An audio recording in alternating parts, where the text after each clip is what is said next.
Olá, eu sou Renos Vakis, economista sênior do Banco Mundial e seu anfitrião de Acelerando o Desenvolvimento.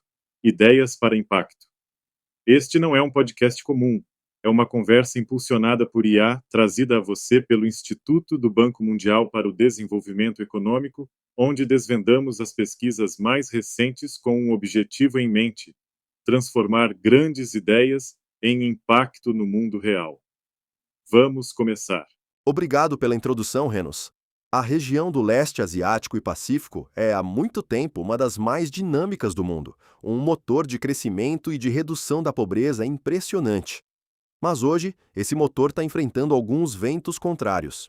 O crescimento está estabilizando, os ganhos de produtividade estão desacelerando, e a região já não pode confiar na acumulação de capital e nas exportações de produtos de mão de obra intensiva para o seu progresso econômico.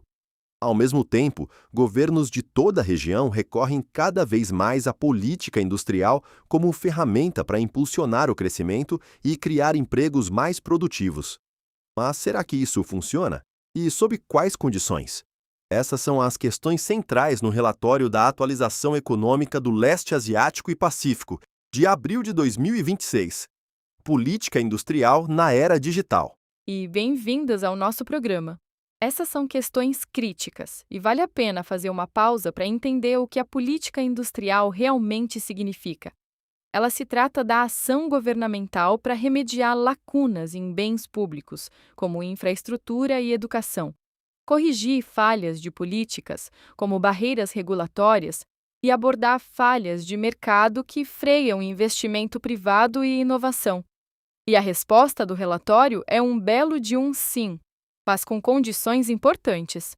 Mas antes de falarmos disso, vamos contextualizar, porque o cenário torna a questão política muito mais urgente. Certo, os dados mostram uma mudança real, não é?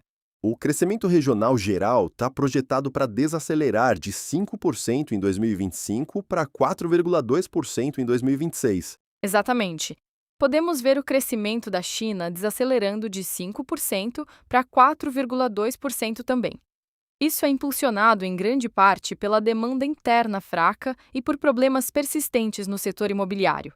E não é só a China. O investimento privado está mais fraco na maior parte da região porque as empresas estão presas em um modo de esperar para ver o que vai dar. E essa desaceleração acontece em um cenário de grandes pressões externas. Depois da escalada do conflito no Oriente Médio, os índices de referência do gás natural saltaram cerca de 90%, e o petróleo bruto subiu mais de 30%. Imagina um entregador que usa a motocicleta como seu sustento. Quando os preços do combustível sobem 50%, a renda familiar cai de 3 a 4%. Exato, e a inflação prejudica as famílias pobres de forma desproporcional, porque elas gastam muito mais da renda com comida e combustível. Um aumento de $20 no petróleo aumenta a inflação em 0,67 ponto percentual na Tailândia, mas só 0,22 na China, que tem reservas maiores. Então, a vulnerabilidade realmente varia. Vi que a Tailândia, a República Democrática Popular do Laos e a Mongólia estão altamente expostas às importações de petróleo, enquanto os exportadores líquidos, como a Malásia e a Papua Nova Guiné, na verdade se beneficiam. Sim, e países como o Mianmar, Mongólia e a República Democrática Popular do Laos são os mais vulneráveis no geral, devido à alta inflação e às baixas reservas. Eles têm muito pouco espaço político para responder em comparação com lugares como a Indonésia ou o Vietnã. E depois ainda tem o comércio. Os Estados Unidos substituíram algumas tarifas anteriores por uma tarifa provisória de 10% global ampla. De fato, Camboja, Tailândia e Vietnã são os mais negativamente expostos. E a incerteza em si é muito danosa. As empresas adiam contratações e a probabilidade de os trabalhadores terem contratos temporários aumenta de 3 a 5 pontos percentuais. Mas é aqui que as coisas ficam interessantes. O boom da IA pode estar oferecendo uma verdadeira salvação.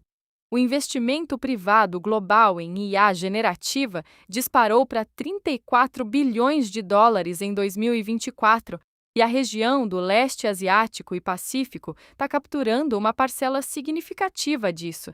A Malásia lidera a região com cerca de 700 megawatts de data centers operacionais e com um planejamento de mais de 3.000 megawatts em andamento. E as exportações relacionadas à IA atingiram extraordinários 32% do PIB no Vietnã e 34% na Malásia. Compara isso com os Estados Unidos, com só 2%, e o Japão com 4%. Parece incrível, mas há um atraso massivo na difusão.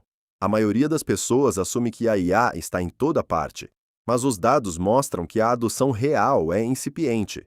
Só 13 a 17% das subsidiárias de multinacionais na China e na Tailândia usam IA, em comparação com 37% nos Estados Unidos.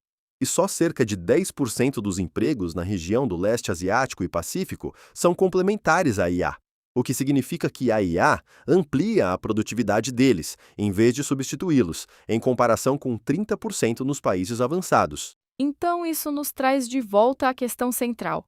A política industrial pode ajudar a fechar essas lacunas e impulsionar o crescimento? O relatório diz que sim, mas por meio de uma estrutura clara de 3 pilares. Qual é o primeiro pilar? O primeiro pilar são os bens públicos fundamentais. Isso quer dizer investir em infraestrutura, saúde e estabilidade macroeconômica. A região tem um bom desempenho na educação básica, mas sustentar o crescimento exige uma ênfase massiva no ensino superior e nas habilidades de STEM. Certo, construir a base humana. E o segundo pilar é corrigir falhas de políticas, particularmente no setor de serviços. Exatamente. A região do leste asiático e Pacífico é muito aberta no comércio de mercadorias, mas é muito restritiva em serviços como telecomunicações, finanças e fluxos de dados transfronteiriços. O Vietnã é um exemplo fantástico de como a liberalização dos serviços gera grandes ganhos de produtividade. Na prática, isso poderia ser um governo simplificando regulamentações para que uma empresa de tecnologia local possa se conectar perfeitamente às redes digitais globais. O que nos leva ao terceiro pilar: abordar falhas de mercado com políticas industriais direcionadas. Sim, mas aqui está a parte complicada que os formuladores de políticas enfrentam. O apoio direcionado, como os subsídios, mostra resultados variados. Funciona bem em economias G20 com instituições mais fortes, mas em economias em desenvolvimento parece muito menos eficaz. Porque, sem as salvaguardas adequadas, os subsídios tendem a se tornar permanentes. O relatório enfatiza a importância das cláusulas de caducidade, basicamente prazos de validade embutidos que forçam uma revisão para ver se o apoio ainda está funcionando, junto com relatórios transparentes e metas estritas de desempenho.